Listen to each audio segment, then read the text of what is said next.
Olá, galera, voltei. Agora a gente vai ter a live com Cecília, com Grace Cash. Me desculpem. Grace aceitou fazer a live comigo para ontem, mas aí ontem tivemos um probleminha de conexão e aí a gente não pôde fazer a live. Então hoje está remarcada, nossa convidada já chegou e eu já vou chamá-la para a gente não perder. Com certeza que vai ser uma troca. Oi, prima, vai ser uma troca incrível. Olá! Olá, Tudo primeiro eu bom? tenho tudo já e hoje deu certo, graças a Deus. Ontem eu tive problema muito sério com a internet mas agora estou aqui, muito feliz pelo convite. Nossa, eu que tô feliz, Grace. Eu tive o prazer de te conhecer pessoalmente. Essa energia toda, né? Essa vontade que eu achei incrível. Foi uma troca incrível a experiência que eu tive com você, mesmo que rapidinho. E tive o prazer de conversar com sua irmã, com Cecília. Foi a primeira, na segunda semana de lives. E aí a gente falou de você na live. E aí eu disse, não, tem que chamar a Grace porque eu conheço, né? Já troquei com ela, então ela vai Sim, ser com certeza a minha convidada. que bacana. Então seja bem-vinda, muito obrigado também por ter aceito essa troca. E é isso. Imagina, prazer é meu, prazer é meu. Então vamos começar porque eu não quero perder tempo, porque eu gosto, assim, eu tenho certeza que você tem muita coisa pra gente trocar, muita coisa pra conversar. Então, primeiro eu queria, sempre tradicionalmente, começo perguntando como é que você iniciou na dança. Bom, eu muito pequena, eu tinha um problema nos meus pés eram voltados para dentro, chamado de pezinho de patinho feio, né, sei lá, o pé para dentro, na dança a gente fala que é o andedã, e eu tinha que usar bota, e o ortopedista da nossa família, ele falou assim, olha, por que que, isso chamou minha mãe, lógico, e falou, por que que não leva para fazer balé? Aí minha mãe, mas balé, né? Onde que vai ter, né? Aí minha mãe foi procurar. E em Osasco tinha o prefeito na época era o Francisco Rossi, e ele tinha recém aberto uma escola municipal de balé. E minha mãe foi lá procurar tudo direitinho e eu passei a entrar, a fazer parte dessa escola de balé. Mas, paralelo a isso, eu fazia ginástica olímpica. E para a área da ginástica olímpica era tudo bem, o pé tortinho assim, mas virado para dentro, não atrapalhava tanto para fazer os exercícios, né? Algumas coisas sim incomodava muito, porque meus pés eram muito fechados, e então eu tive que fazer muitas adaptações, porque eu vivia caindo. E o balé me ajudou muito, muito a endireitar, a virar, colocar o andeor. E foi isso, foi dessa forma que eu entrei para o balé. Então, Cecília não mentiu. Ela disse que você que é artista da família, que é multiuso, faz milhões de coisas. Então, ela realmente não mentiu. Já faz um monte de coisa mesmo. E como foi que você conheceu o jazz? Que momento o jazz entrou na sua vida?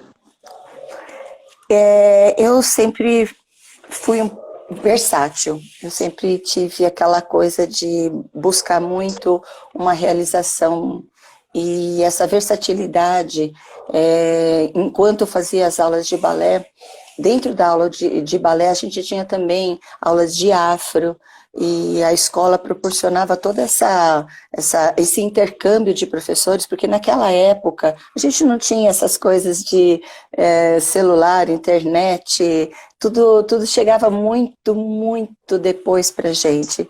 Então, as pessoas que conseguiam viajar traziam todas essas experiências para a gente. E aí sempre vinham informações. E eu me dedicava, porque eu tinha uma certa facilidade, então eu fui fazer. Mas antes, tem todo um período dentro do balé clássico que me proporcionou a técnica, me proporcionou dançar vários balés. E aí, mais uma vez, numa escola de balé, conforme as pessoas que vinham trazendo, as pessoas que tinham condições de viajar, viu, falei assim, puxa vida, tenho uma bailarina que ela é super versátil, e me apresentou, eu fui conhecer a escola, né, que era da Joyce Kerman, na época, e ficava lá na rua Iaiá, no Itaim. E a gente precisava ter muito conhecimento, e a Joyce, ela trazia muitos professores de fora. E eu fui, mais uma vez, convidada, estava lá vários bailarinos, professores, e comecei a introduzir a parte do jazz, porque eu tinha muita técnica clássica. Embora as minhas dificuldades do andeor já estavam ali solucionadas, graças ao balé clássico, e eu passei a me dedicar um pouco mais nessa outra área. Isso depois de ter dançado bastante por muitos anos o balé clássico. E o jazz foi assim uma coisa inovadora, né? Porque estava surgindo um ritmo, tinha condições de você poder se aplicar de uma outra forma, as músicas eram extremamente envolventes, e aquilo, nossa, falei assim, nossa, é isso que eu gosto, e passei a seguir por um bom tempo a linha do jazz, que mais para frente se tornou jazz lírico. Ah, ótimo, porque, né, um jazz mais técnico, né, Exato, né, a experiência vai moldando o caminho da gente, né, que lindo, exatamente, que legal. E exatamente. essa introdução com Joyce, gente, que honra, né, que legal ter essa troca inicial. Nossa, foi assim, porque era a celebridade da época. Tinham algumas pessoas que já tinham seus nomes feitos, mas eu gosto de citar a Joyce porque ela foi uma referência muito grande na minha vida. E se hoje ela estivesse viva, seria uma das homenagens que eu estaria fazendo a ela. Existe também a outra, que foi um ícone absurdo também dentro do jazz, que é a Roseli Rodrigues. Nunca cheguei a entrar para o Raça, mas eu conheci vários bailarinos que são amigos hoje. Eu tenho o Edson Santos, que é uma pessoa que trabalha demais com a linha do jazz lírico, é uma celebridade dentro da área do jazz. Érica Novak, que é uma pessoa fantástica, a própria Marcela, que faz todos os fóruns de jazz.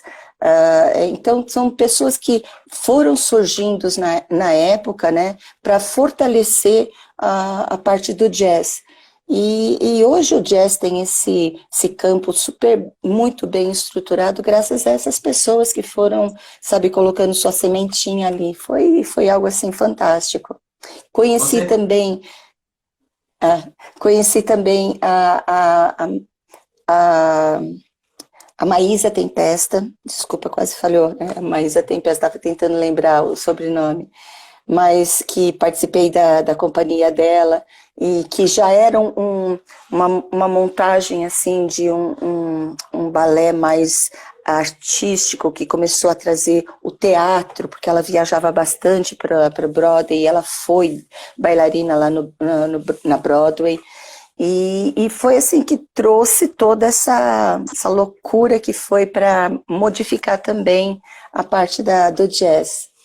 eu fiz um curso também com Maísa, isso aqui no Balace, aqui em Salvador, né, em Camaçari, na verdade, né? E é uma professora, é um conhecimento incrível, né? Quando a pessoa tem uma propriedade na fala, você se encanta com aquilo, né? E ela tem toda essa É verdade. experiência, né? Eu gostei muito. Que bom saber, não sabia desse momento, né? Que bom que tem essa conexão aí. Tem sim, e a Maísa foi também uma grande incentivadora, porque como ela viajava bastante, ela trazia vários coreógrafos. Um deles foi o Redab Teifour, que montou, ele moldou a companhia de dança que a Maísa dirigia, colocando toda a estrutura. Você tem o cabelo comprido, então vamos fazer isso. Eu tinha meu cabelo meio da época, né, da Lady Di, que era aquele cabelinho redondinho assim, e parecia uma francesinha, meu cabelo chegava até aqui. Aí não, vamos cortar esse cabelo, vamos pintar, vamos fazer. Então eu fiquei com um cabelinho de princesinha francesa, muito legal. Que A Maísa legal. já tinha, a Maísa já tinha a companhia de dança, a gente dançou bastante, eu dancei muito tempo. Ainda dancei pela Vates Companhia de Dança também, que era do Ricardo Scheer e do Nilson Soares. Sim. Então, o meu campo de experiência dentro do jazz foi muito, muito, muito grande. Eu Ah, tenho, assim, um orgulho de dizer também que é uma parte da minha vida que houve uma construção, assim, generalizada. que legal. Você, naturalmente, você é do Rio de Janeiro, né? Não, não sou de São Paulo. Ah, não, é verdade, interior, né? ABC Paulista? E, eu e minha irmã nascemos no interior de Lins, que é no interior de São Paulo, perdão, em Lins, e nós viemos muito pequenininhas aqui para São Paulo. Aí Ah, viemos com 3 para 4 anos aqui para São Paulo. O meu irmão é que nasceu aqui em São Paulo hum, também. Eu e a minha irmã nascemos em Lins e meu irmão mas, nasceu aqui em São Paulo.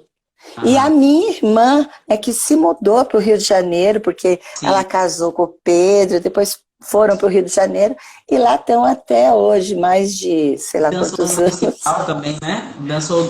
Dança, foi pra lá pro municipal muito cedo também, né? Então Sim, ficou.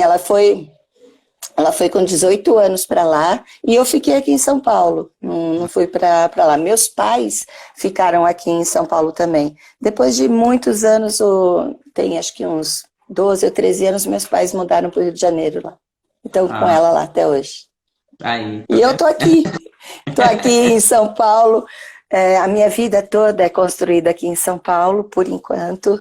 Eu digo por Uhum. enquanto porque da vida eu acho que só Ele, que é o grande Senhor, nosso painho, que conduz tudo isso.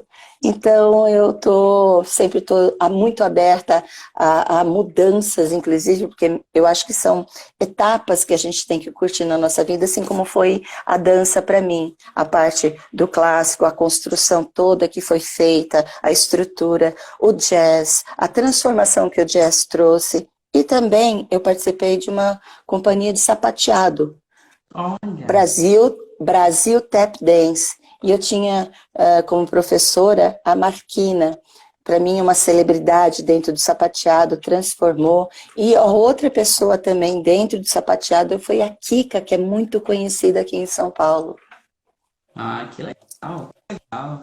A gente tem que registrar essas memórias, mesmo nesse tempo curtinho que o aplicativo dá a gente tem que Sim, registrar isso, porque eu acho importantíssimo de saber essa construção. Inclusive, um amigo meu, o Wellington Leandro, ué. ele que eu conheci na quarentena, que me entrevistou ontem, ele disse que conhece você, seu marido, né? E ele muito Conhece? que você O estaria aqui Wellington conosco. uma paixão de pessoa. Que legal, é verdade. Ontem ele foi muito generoso comigo na entrevista, que a gente trocou um Que pouco, inverteu bacana. um pouco os papéis. Que E- legal. Então, agora eu quero perguntar assim, vamos tentar puxar um pouco da memória. Você se lembra qual foi a primeira coreografia ou espetáculo que você assistiu e que você ficou encantada e que aquilo te arrebatou de uma forma positiva, ou enfim, ou te tirou um pouco da zona de conforto? Olha, se eu for levar em consideração a dança, é, tudo para mim me emocionava, porque era um lugar muito diferente. Eu via as pessoas maravilhosas, eu fazia aula de balé na minha frente, tem a barra, lógico, na minha frente, Kátia Pigossi, que era uma bailarina extremamente riquíssima em técnica. Aí eu virava do outro lado da barra, quem estava ali? Cecília Kersh. Uma perna para cá, aquele pé gigantesco. E como pergunta só como eu me sentia. Como é que você se sentia? O patinho feio, minha gente. Eu me sentia um patinho feio.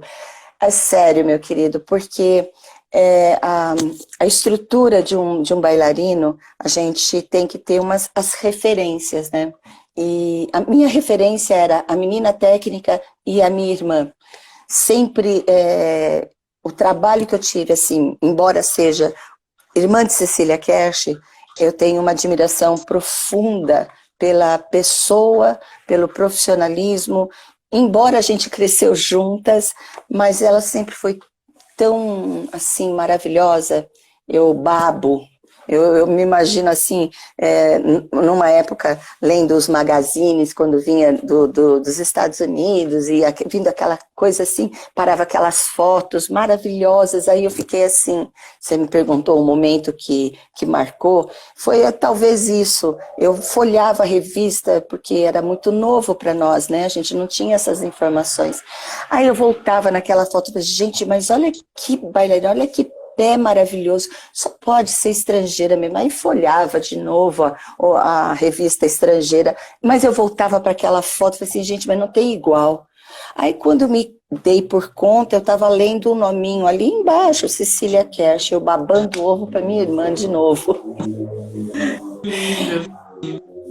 Ai, fiquei São coisas que marcam a vida da gente. Uma outra coisa que marcou, embora seja uma dança, mas é uma dança mais diferente, que é a ginástica aeróbica. Eu me lembro de uma época que surgiu um ritmo novo, que era o hip hop, cardio funk, street dance. Aí eu falei assim, nossa, eu tinha uma escola de balé em Osasco, e eu falo assim, nossa, eu preciso saber o que é esse ritmo novo que está surgindo, né? Porque tem o balé clássico, eu tenho sapateado na minha escola, e eu quero saber o que está acontecendo nesse mundo agora, né?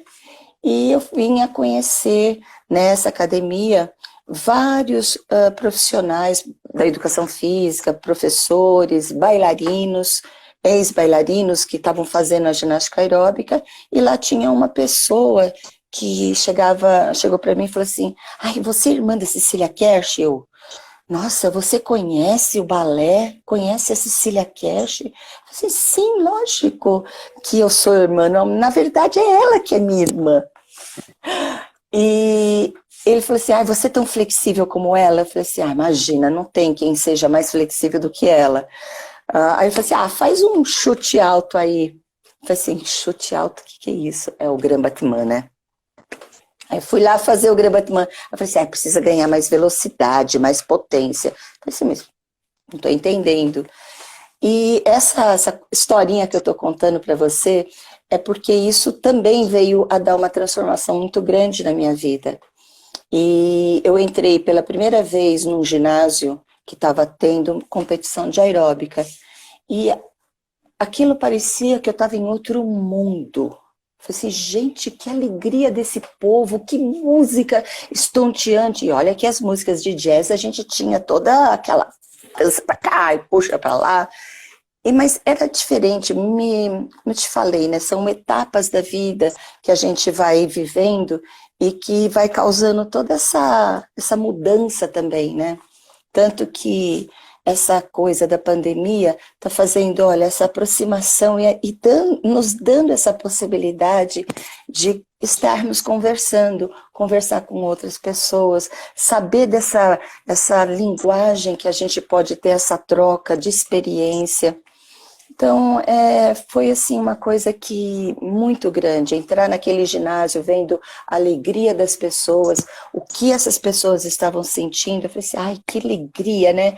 Aí voltei naquela academia lá em São Paulo, falei assim, quero participar, quero saber, e lá estava um treinador, estava treinando já a equipe lá, e eu cheguei para o treinador, que é o Marcelo Borelli, falei para ele, escuta, o que eu preciso fazer para poder entrar nesse grupo aí? Eu falei assim, bom, primeiro que eu tinha aquele físico bem longilíneo, magrelinha, porque bailarina tem que ser magrelinho, é uma questão não de estética, mas porque a vida da gente tem que ser assim, né?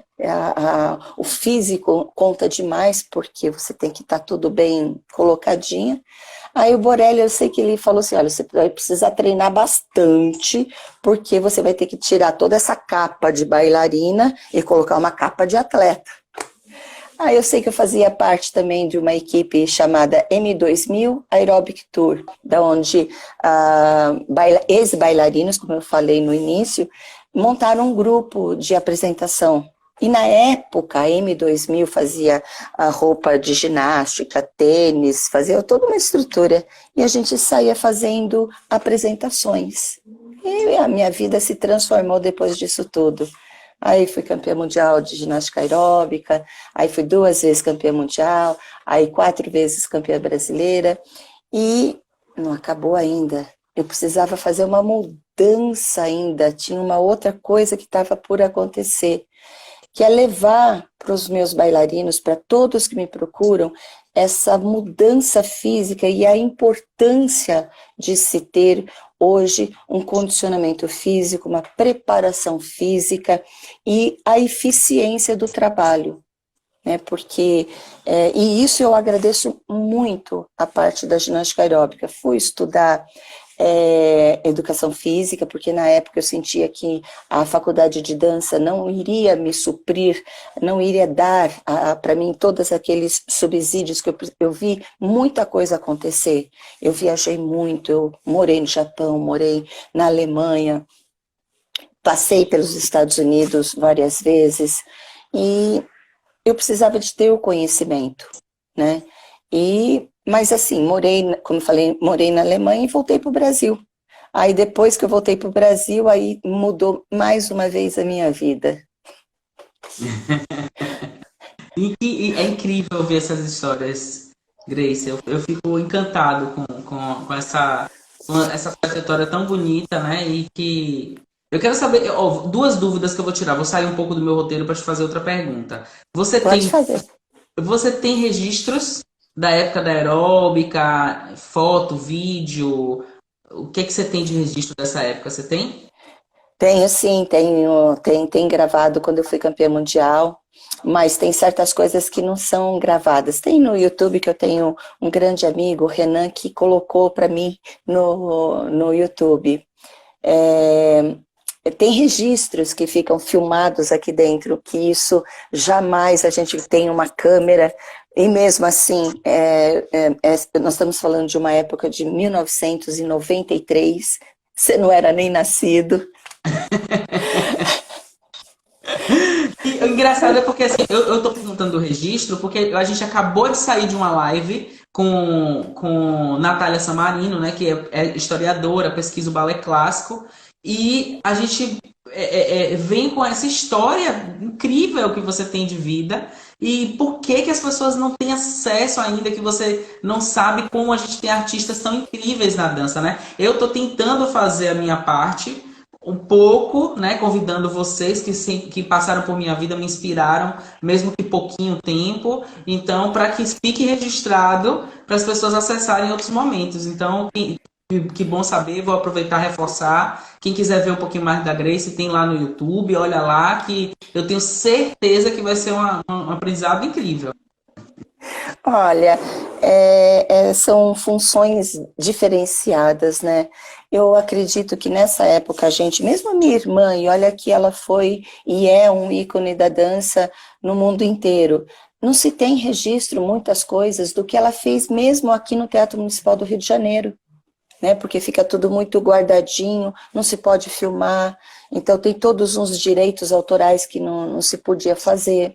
Quem tinha direito à filmagem não passava isso para frente, fotos que eram tiradas, que eram confiscadas por conta de não ter direitos autorais, trabalhos fantásticos, Vitor, que, olha, que a gente não sabe, né? E mesmo, né, para ter esses registros, se a gente pudesse, naquela época, ter um celular, ter uma câmera filmadora, porque na época custava muito caro, era muito caro para nós. Então a gente não tinha acesso nem para a gente comprar para a gente, para poder filmar alguma coisa. Então a gente resgata algumas coisas de pessoas que conseguiram filmar, né, sabe, ter essa sorte. Por A isso que gente eu falo que...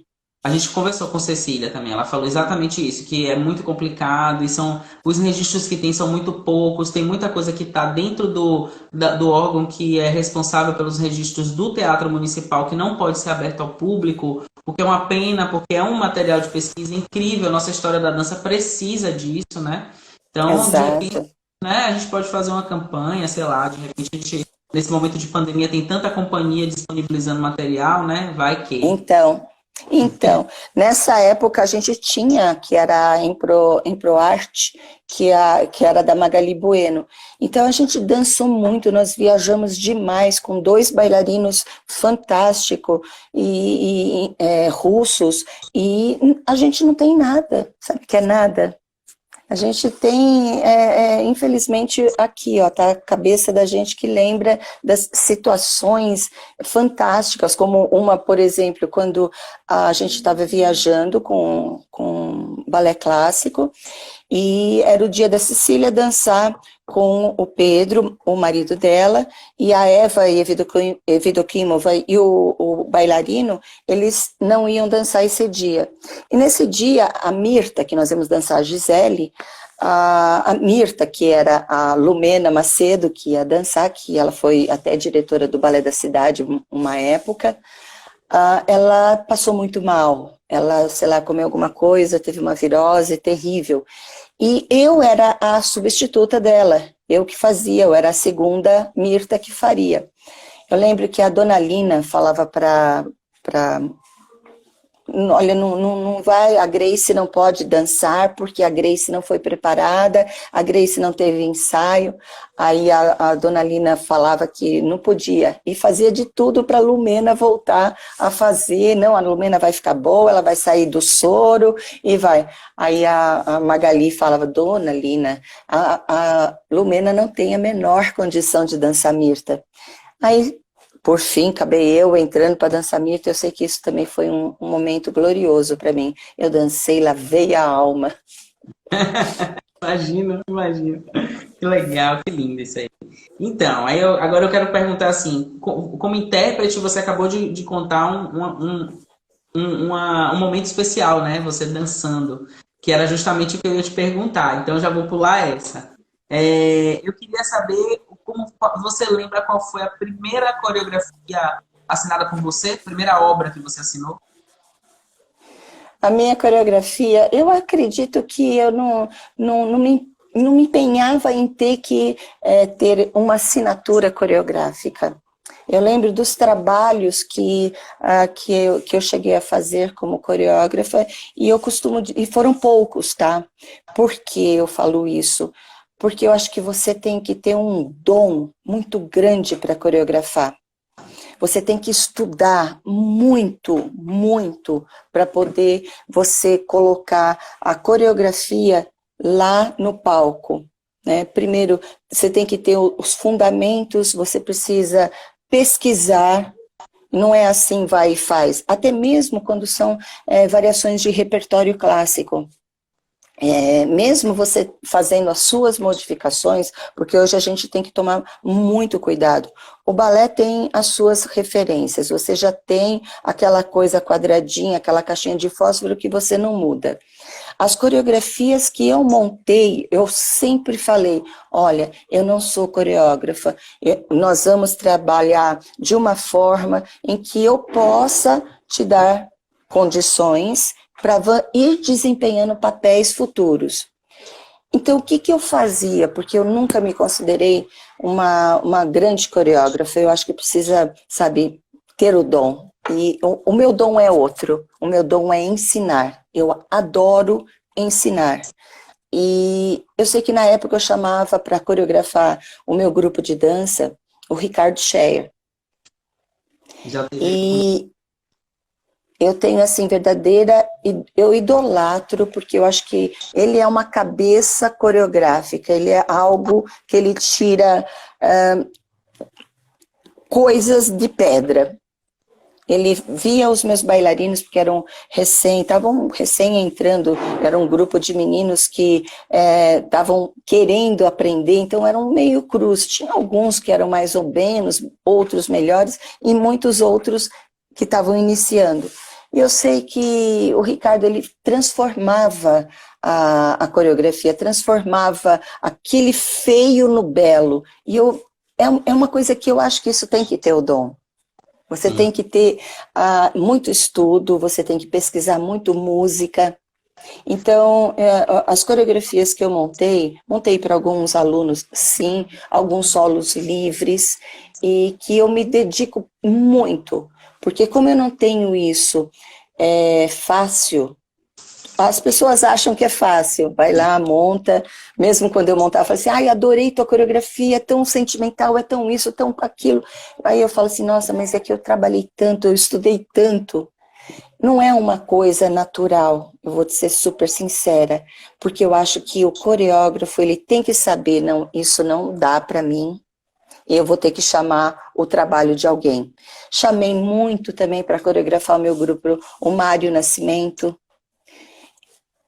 e assim, foram duas pessoas que marcaram muito a vida dos meus alunos, marcaram a minha escola, e hoje eu tenho assim verdadeira gratidão por esses dois, que são assim, para mim, o que marcou mesmo. Fora N outras pessoas, né? Eu digo, citei esses dois porque eu chamei para trabalhar na minha escola. Eu poderia coreografar meus alunos assim, ó, fácil, mas sabe aquela coisinha, não, vamos chamar alguém que entende um pouco melhor? E eu Isso gosto de ter essa parceria. eu acho que isso é vontade de professora que quer mais para o seu bailarino, né? Quer desafiar o seu bailarino. Porque eu tenho um grupo Sim, independente de dança e eu amo coreografar, eu sou louco, eu acho que eu consigo me tá expressar. vendo? Que a gente estava conversando antes, eu estava conversando com o João Perini, né? É o indizível, sabe? É aquela coisa que eu não consigo expressar em palavras. Então eu amo coreografar. Eu tive o prazer de ser avaliado por você, coreografias minhas, né? Sim, No Jazz Dance. sim. E assim, amo muito, amo coreografar, mas eu ainda quero dançar muito. Então eu quando posso, trago professores e coreógrafos para o meu grupo para eu poder sair desse papel de direção e ir para dançar, para ser intérprete. Mas veja você, enquanto você tem, como eu falo, né, que enquanto você tem a dança no seu corpo, você tem que estar expressando isso para nós, espectadores, nos deleitar, deleitar com o prazer da dança, o que te envolve para subir num palco, porque não é só você fazer aula, né, porque eu falo para todos os meus alunos, fazer aula é uma coisa mais difícil que tem, porque você está talhando o seu aluno. Eu até anotei 5 coisinhas que hoje, numa live que eu participei anterior, que eu estava do meu ex-treinador, ele falou uma coisa que eu vou ler aqui. Raça, amor, show, técnica e ambição. Então, quando você tem essas 5 coisinhas, você tem a raça, você tá lá, você batalha, você tá, né? Você se identifica. Se você tem amor pelo que você tá fazendo, cara, a tua dança vai ser a melhor possível. E aí aparece o tal do show, que aí você vê o prazer que é estar no palco. A técnica, porque você estudou, você ali talhou totalmente aquela técnica para poder estar fazendo. E tudo isso a gente envolve, põe tudo com a tal da ambição, porque o bailarino ele é ambicioso. Ah, eu quero isso, agora eu quero aquilo, agora eu quero mais, eu quero 5 piruetas e vai treinar. Entendeu? Então eu acho que você vê como que são as coisas, como é diferente. Você tem ainda essa ambição de ainda ser bailarino, de alguém te coreografar e você estar desempenhando a obra que estão colocando no teu corpo. A Rieta também fazia muito isso, né? O meu irmão trabalhou muito tempo com a Rieta no Balé de Niterói e ele falava que o Arrieta era pensa na pessoa mais chata que existe na face da Terra. Muito chato, não pode piscar fora daquele, e aquele corpo que tem que fazer assim, e não era assim, tem que ser assim. Isso é aprendizado. Você está criando aquela ambição de você procurar ser o melhor. Rieta foi muito marcante também, viu? Trouxe uma transformação muito grande para a área da dança.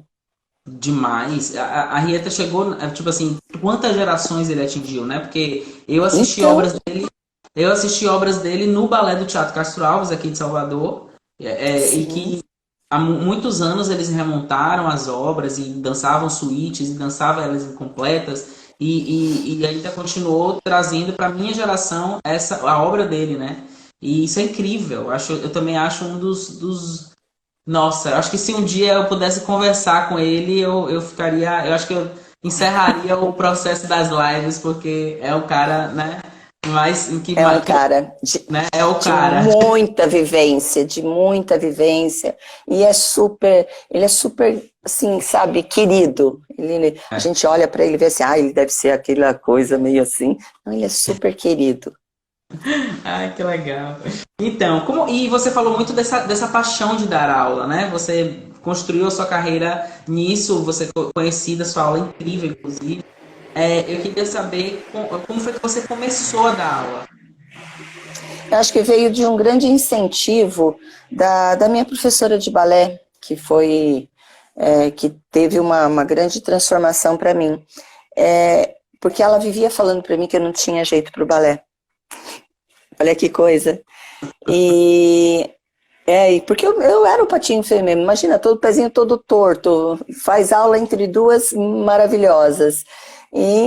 Mas a gente, depois de muitos anos, antes dela falecer, eu falei para ela, eu posso não ser uma grande bailarina, mas eu vou ser uma excelente professora. E isso, para mim, realmente a minha lição, é minha vida, meu norte, né? Eu busco o conhecimento, eu estudo muito, vejo que as pessoas falam assim, mas o corpo brasileiro não foi feito para fazer balé clássico, então a gente precisa de outras técnicas. Tem a técnica cubana, a técnica russa, a técnica italiana, tem a técnica inglesa. Então, aí que técnica que o corpo brasileiro faz? Sei lá, junta tudo isso e vamos lá. Não é bem assim. Não é bem assim. Nós temos meninas, bailarinos, menino e menina, que têm o corpo longilíneo, às vezes o tronco menor que as pernas, que aparece mais, óbvio, porque a perna fica compridaça. Eu acho que a gente tem que, nós educadores, porque hoje eu me considero uma boa professora, eu ainda estou tentando ser uma excelente professora, eu quero estudar bastante até esgotar todas as possibilidades. Como eu falei no início, a parte da ginástica aeróbica me levou para uma outra página, que é o conhecimento da anatomia, estudar e vendo as possibilidades. Por que esse exercício na escola russa é feito dessa forma, a altura da perna, como estudar. Então, eu analiso o meu bailarino e hoje, assim, eu posso dizer com certeza que há coisa de 30 anos atrás, quando eu entrei para a ginástica aeróbica, muitos da área do clássico, assim, você é maluca, você vai estragar teu corpo, você vai ficar toda musculosa e não sei o quê. Eu falei assim, mas gente, é treinamento. Mas isso deu uma abertura, né, da minha vida para hoje eu poder passar toda essa preparação física. Quando o Bolshoi se instalou lá em Joinville, aí que as pessoas começaram a realmente ver, nossa, o bailarino é atleta, e isso eu já falava, né, desde 93, 94, falei assim, olha, eu sou bailarina, fui fazer um esporte de competição, me dei bem por causa da dança, mas também eu tenho o quê? Que agradecer toda essa estrutura de estudo. Se eu não tivesse estudado, vendo as possibilidades, eu não teria conseguido também. E hoje, o que mais se fala é o trabalho do físico do seu bailarino, o condicionamento físico voltado para o bailarino, o que de exercício eu posso fazer para poder propiciar ao meu bailarino mais condições, porque na minha época, as meninas, principalmente as meninas, encerravam as carreiras com 15, 16, 17 anos, porque já estavam totalmente lesionadas, não tinham fortalecimento da musculatura para poder continuar a dançar. E aí isso, sabe, acabava. Eu falei assim, nossa, E dentro da área da educação física eu aprendi muita coisa. Aí comecei a trabalhar o que eu podia fazer dentro da ginástica, dentro do balé, o que eu posso trabalhar para o meu bailarino. E comecei a fazer essa parte de fortalecimento. E que depois agora virou o boom, né? Agora todo mundo faz e tem que fazer a preparação física, esse condicionamento físico, essa força de estrutura muscular para propiciar a vida do bailarino longilínea. Eu simplesmente amo isso. E seus alunos também amam, porque muitos aqui passam, enquanto você fala, que diz que professora maravilhosa, a melhor professora. Então, vários alunos seus estão aqui elogiando Que gracinha. a sua fala. Porque eu falo assim, eu sou bem dura, sabe, Vitor? Eu sou uma professora bem, assim, ó, porreta, sabe? Eu exijo, porque eu não tive isso. Então eu falo, inclusive, para o meu filho que faz algumas aulas, não, que ele faz aula comigo, que vocês não vão encontrar, e para todos os alunos que vêm, que me procuram, vocês não vão encontrar professor que se importe mais do que eu. Eu sempre me coloco eu em primeiro lugar, eu em segundo, não porque eu sou arrogante, não porque eu seja prepotente, mas que naquele momento eu estou exigindo do meu aluno, eu quero o seu máximo. Eu olho nos olhinhos deles e falo, eu quero o seu máximo. Isso não serve para mim. Isso mexe também porque eu estudei psicologia, a gente tem um trabalho de, sabe, ir colocando, você consegue, vamos trabalhar e sempre incentivando. Quando eu falo que eu sou dura, é aquela dureza, sabe quando o pai e a mãe se importam com o filho? É isso que eu sou. Por quê? Porque o seu pai, ainda falo para eles, o teu pai e a tua mãe não estão assistindo o que você está fazendo. Você acha que é legal? Peraí, aí eu pergunto, qual é o olho maior que existe? Aí eles param, pensam, falam assim, não é de Deus, não é de quem você crê, não é do ET, para a gente não formatar uma religião, porque aí eu falo, não existe, o olho maior que existe é o seu. Você está vendo que você não está fazendo direito, você está vendo que você está assim, tipo, ai, não estou afim de fazer aula hoje. Não tem juiz maior do que você mesmo. Então, eu não finjo que dou aula e você não finge que faz. Aí eu vou estruturando o pessoal dessa forma e exijo. As minhas aulas, eu faço a pessoa entender por que está otimizando aquela musculatura, por que está fazendo e como vai fazer. Ai, adorei. E você que prepara, que está trabalhando com essa preparação de corpo do bailarino, como é que você enxerga o mercado de trabalho hoje para a dança no Brasil? Como professora ou como para os bailarinos? Eu não entendi. Para os bailarinos, porque você é formadora, né? Você forma esses corpos. É assim, o nosso Brasil ainda tem uma cultura de exportar os bailarinos. O nosso campo de trabalho aqui é de formar os bailarinos e exportá-los. Todas as academias têm, todas eu não posso generalizar, mas a grande maioria tem esta ideia. Por quê? Porque aqui no Brasil a gente ainda não tem essa estrutura educacional. O balé é mais uma coisa que minha filha faz para não ficar em casa sem fazer nada. Infelizmente, ainda a gente encontra pessoas assim. Mas, eu posso dizer para você que a coisa está se enxugando, porque estão vendo a importância da atividade física. Mesmo agora com a pandemia, a atividade física, a pessoa que tem o físico trabalhado, tem uma boa alimentação, essa coisa desse Covid não vai bater. Pode até bater, mas vai morrer, porque o teu corpo está bem trabalhado, você está bem condicionado, você se alimenta corretamente. Então, olha só, a nossa estrutura está mudando Mesmo essa época tão difícil que a gente está passando, trabalhar com os nossos alunos por videoconferência, sabe, assim, pela internet. É um momento que eu posso dizer assim, como eu vejo a dança no Brasil, como eu via quando eu comecei, lutando, querendo mais, só que agora o que vocês têm? A tecnologia.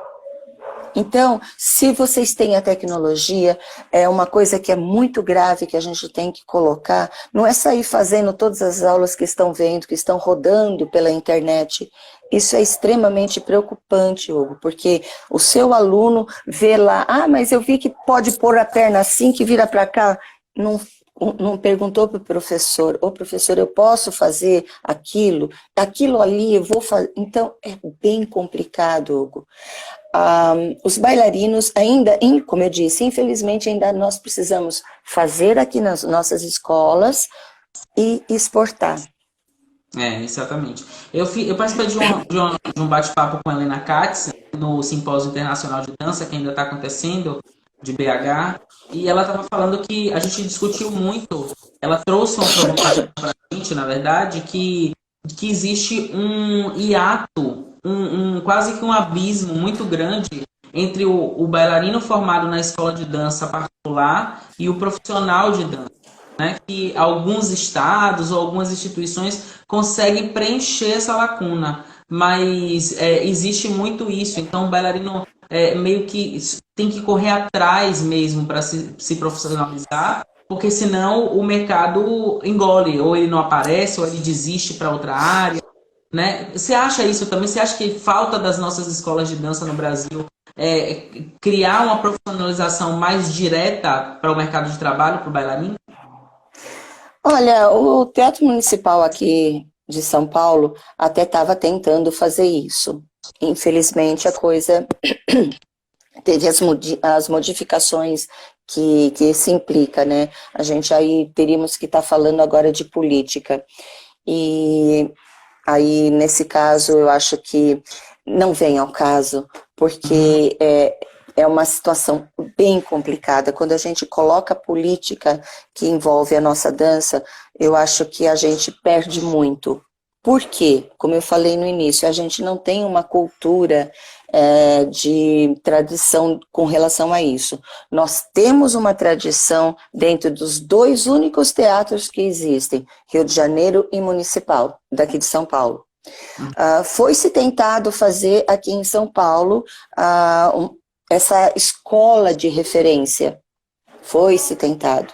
Mas existem milhões de fatores que, sabe, não sou eu quem vou falar, não sou eu que tenho que decidir, porque isso é política e eu não vou discutir. Enquanto a gente tiver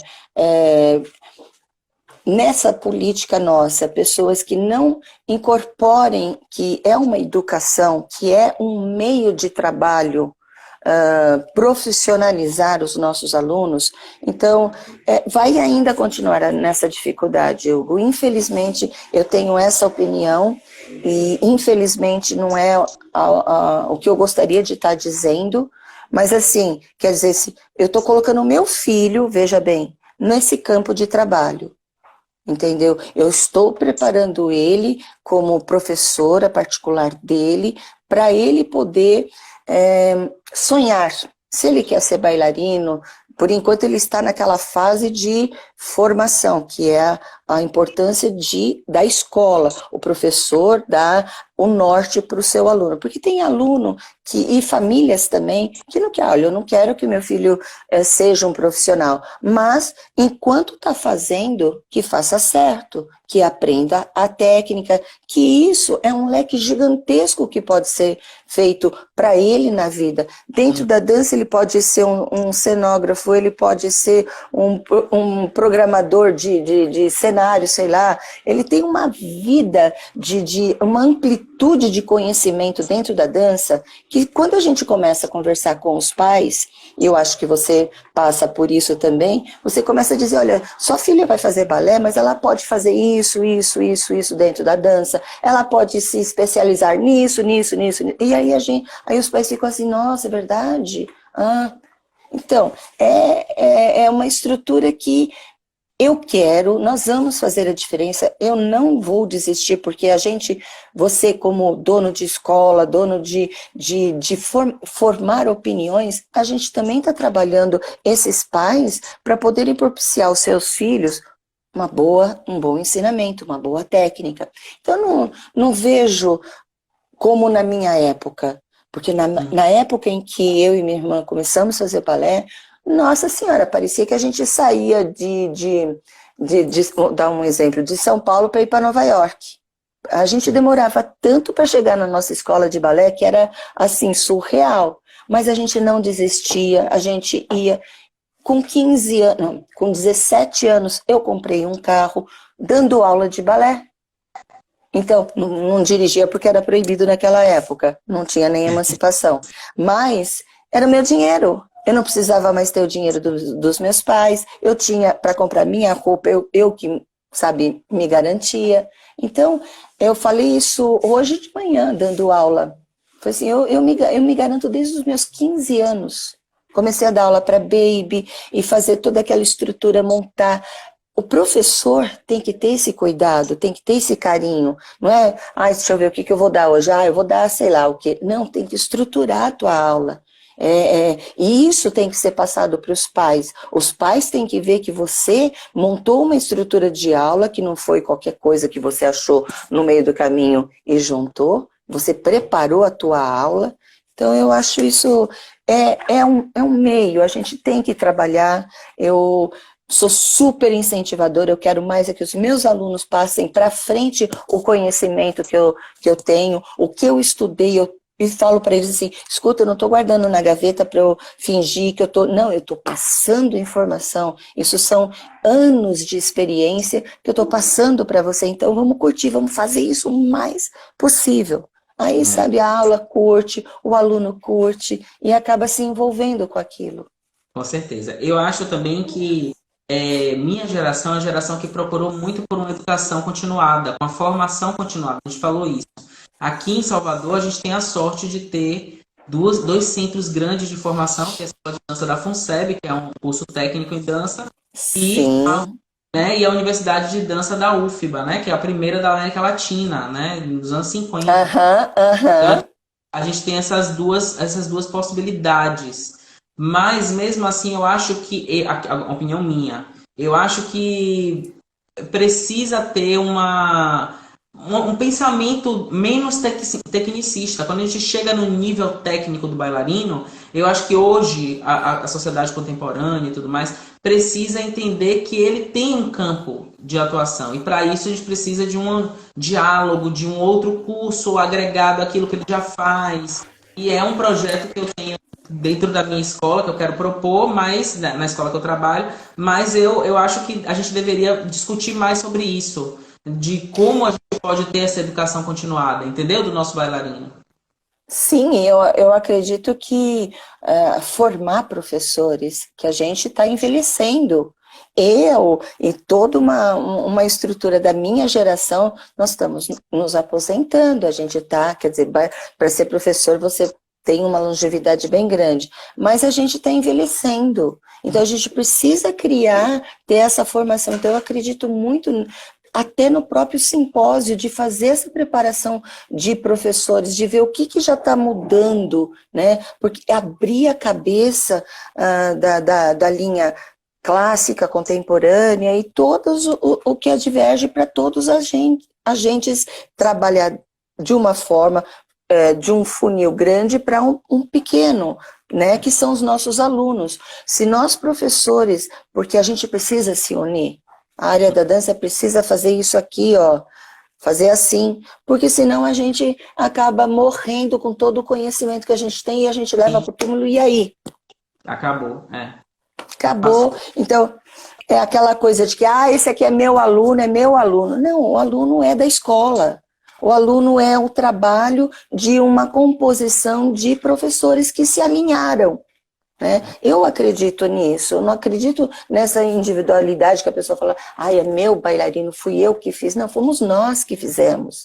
Eu dou palpite nisso, olha, tem que segurar no padedê, você tem que fazer assim, segurar mais as quatro, como que tem que fazer? Então, é parceria, eu acredito muito nisso. Exatamente. Lila Martins aqui do BTC tá mandando um beijo, diz que dançou com você. Tá mandando um maior beijo aí pra você. Que linda! Beijo também. Continua ativa. A Natália Samarino, que entrou agora, minha nova amiga de quarentena, maravilhosa. Maravilhosa, tô encantado até agora. A gente tem mais 5 minutinhos, eu amei o papo. Nossa, já passou tudo isso. Passou rápido. Eu vi aqui que entraram algumas alunas mesmo, a Giovana Gomes, que foi aluna minha lá no Municipal daqui de São Paulo, a Alissa, a Maria, Beatriz. Ai, gente, que legal. Eu tô, olha, não dá para ler todo mundo, porque assim eu fico aqui, não dá para ler todo mundo. A gente fica meio doido, né? Não sabe se fala, se presta atenção, mas enfim, eu gostei. Então, eu gostei muito, Grace, muito queria já agradecer pela disponibilidade. Foi linda a nossa conversa. Assistam que eu vou gravar no meu IGTV, acessem quando vocês puderem para reassistir, porque foi um papo incrível. E eu queria perguntar para você quem você indicaria para eu fazer uma conexão, para eu convidar para fazer essa troca comigo. Eu acho que seria a Érica Novak. Ela tem coisas para falar, uma experiência maravilhosa. Ela voltou a dançar depois de ter parado por muitos anos. Eu acho que seria super legal você entrevistá-la, viu? É algo... É uma conhecedora, é uma pessoa que inspira demais. Eu me inspiro bastante nela. Quando eu soube que ela voltou a dançar, eu falei assim, cara, vou te contar que demais. O que é a dança, né? Quando a gente tem amor por aquilo, claro que todo mundo tem um amor gigantesco. E eu acho que seria ela que eu indicaria.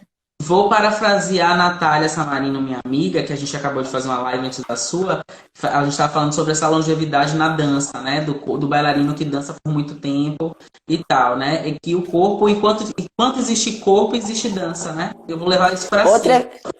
Outra pessoa que vocês podem chamar também é a Marisa Bukoff, que ela está beirando os 47, eu acredito, 47 anos e está ativa. Linda, maravilhosa, dançando, e vou dizer assim com o maior orgulho, foi minha aluna. Massa, eu vou procurar. Lila tá dizendo aqui que verdade, Lila, minha amiga daqui de Salvador, é exemplo de longevidade na dança, de dançar com um elenco de, sei lá, que linda. Meninos que estão em formação maravilhosa e tá ali, faz. Então é um orgulho eu ter na minha rede de amizades, porque é uma bailarina incrível e tem muita experiência e ativa e com vontade. A gente ainda vai trabalhar junto. Se prepare que depois... E com você também. Com você. Ah, lindo! Que a gente cada vez mais tem que fortalecer as nossas conexões. E eu adorei te reencontrar, mesmo que virtualmente. E eu acho que a gente ainda pode fazer muita coisa juntos. Oh, meu lindo! Coração, muito obrigada. E assim como eu disse para sua irmã é um amor de pessoa. Não conhecia ela aceitou meu convite de uma forma tão linda, aí assim como você também. Então, assim, manda um beijo para ela e você também. E é isso, eu só tenho que agradecer a vocês, por vocês, de uma certa forma, uma puxou a outra, né? A gente tive vontade, né? Pela a forma que ela falou de você e como você fala dela, é uma coisa muito bonita. E que a gente juntos vamos fortalecer essa corrente, pelo menos nesse momento, mas que perdure para os próximos momentos também. Tá ótimo. Eu agradeço a todos vocês. Amem o que faz. A dança é linda, a atividade é maravilhosa. Curtam seus professores, porque eles estão sempre fazendo o melhor para você. Um beijo bem grande, meu querido. Obrigada pelo convite, obrigada de coração. Para você também. E Lila tá dizendo para convidar Marisa. Convida a Marisa Bukoff. Ela é uma preciosa. É uma preciosa. Ela falou aqui. E de repente Maísa Tempeste também, né? Se ela aceitar. Por favor, com certeza. Pode falar que eu indiquei também. Você vai. Uma mulher de muita experiência. Uma hora vai ser muito pouco para falar. É verdade, é verdade. Com você já o reloginho já apareceu, então, gente. Um beijo para vocês. Amei, Grace. Obrigado. Gostei muito. Quem quiser Eu rever, mais ainda. assiste lá que eu vou gravar, com todo prazer. Tchau, Beijo, gente. Obrigada. Obrigada mesmo obrigado. pelo carinho. Um beijo grande. Beijo, até a semana que. Beijo, até a semana que. Beijo, até a semana que. Beijo, até a semana que. Beijo, até a semana que. Beijo, até a semana que. Beijo.